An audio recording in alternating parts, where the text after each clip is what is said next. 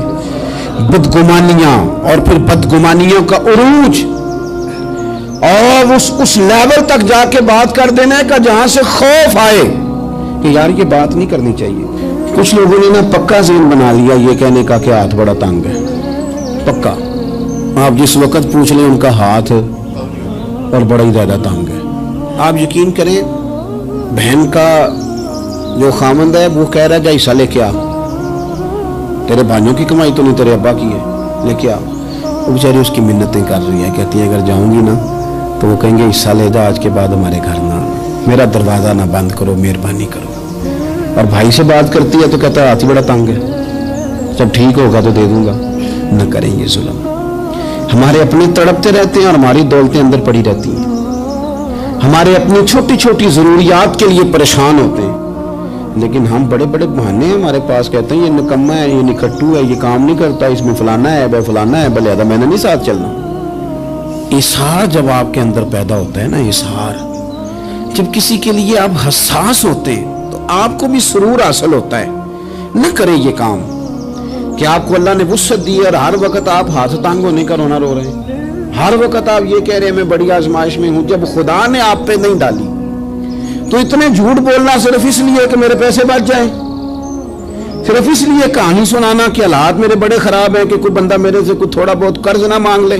سنو، نبی پاک صلی اللہ علیہ وسلم کے پاس مہمان آ گیا، بخاری مسلم ہے، حضور نے ازواج مطہرات کے گھروں میں پیغام بھیجا، کچھ چیز ہے ضیافت کے لیے؟ یا رسول اللہ کچھ بھی نہیں، یہ دو جہاں کے شاہ ہیں اور پاس کچھ رکھتے نہیں، دو جہاں کی نعمتیں ہیں ان کے خالی ہاتھ میں، یا رسول اللہ کوئی چیز بھی نہیں۔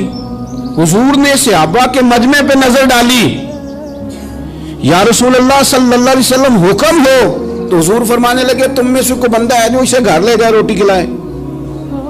ایک صحابی اٹھے فوراً، حضور میں لے کے جاتا ہوں کھانا کھلاتا ہوں، فرماتے ہیں میرے گھر میں صرف بچوں کا کھانا تھا، یہ نہیں کہ فریزر بھرا ہوا ہے نعمتوں سے، صرف بچوں کا کھانا، یہ نہیں کہ کسی کو دیکھ کے اپنی ہنڈیا پہ برتن دے لیا، صرف بچوں کا کھانا۔ کہتے ہیں گھر گیا، بیوی سے کہا کیا کیفیت ہے؟ کہنے لگی بچوں کی روٹی ہے۔ میں نے کہا بچے سلا دے، صبح ناشتہ کر لیں گے۔ تو کہنے لگی آپ کیا کھائیں گے؟ تو میں نے کہا نہ میں کھاؤں گا نہ تم کھائے گی، مہمان جو نبی پاک کا ہے۔ کہا اچھا، اب ذرا تجویز دیکھو میاں بیوی کی سوجھی آپس میں۔ کہتے ہیں کھانا لگا دینا، کیونکہ ایک آدھ بندے کا کھانا ہے۔ اپنی غربتوں کا ہر جگہ اظہار کرنا، رونا رونا، یہ دیکھو غربت کیسے چھپائی جا رہی۔ اس کو کہا نہیں کہ چل تو تھوڑا رحم کھا، تو آیا ہے تو تھوڑا رحم کھا، یہ نہیں کہا اٹھ کے نا تو کھانا رکھنا اور اٹھ کے نا چراغ ٹھیک کرنے کے بہانے بجھا دینا۔ ہم دنیا والوں کے سامنے کیوں اپنے دکھ بیان کریں؟ ہم جو کہیں گے رب رسول کی بارگاہ میں کہیں گے۔ تو نا چراغ ٹھیک کرنے کے بہانے، اہلیہ اٹھی، کھانا دینے کے بعد چراغ ٹھیک کرنے کے بہانے بجھا دیا۔ خامد بھی ہاتھ چلاتے رہے، بیوی کبھی برتن رکھتی کبھی اٹھاتی، پتہ چلے کہ کھانا کھا رہے ہیں، کھانا کھایا جا رہا ہے۔ کہتے ہیں مہمان پیٹ بھر کے کھانا کھا گیا۔ یہ کام ہوا رات کے اندھیرے میں، اس وقت ہوا جب چراغ بھی بند تھا، اس وقت ہوا جب کوئی دیکھنے والا نہیں تھا، کسی پڑوسی کو بھی خبر نہیں تھی۔ فرماتے ہیں صبح کے اجالے میں اس مہمان کو لے کے مسجد نبوی میں نے قدم رکھا تو نبی کریم نے فرمایا رات جو تم نے کام کیا ہے نا اسے دیکھ کے میرا رب بڑا مسکرایا ہے، اللہ بڑا مسکرایا ہے۔ اللہ تر دامنی پہ شیخ ہماری نہ جائیے، ہم دامن نہ چھوڑ دیں تو فرشتے وضو کریں۔ یہ شان ہے صحابہ کی۔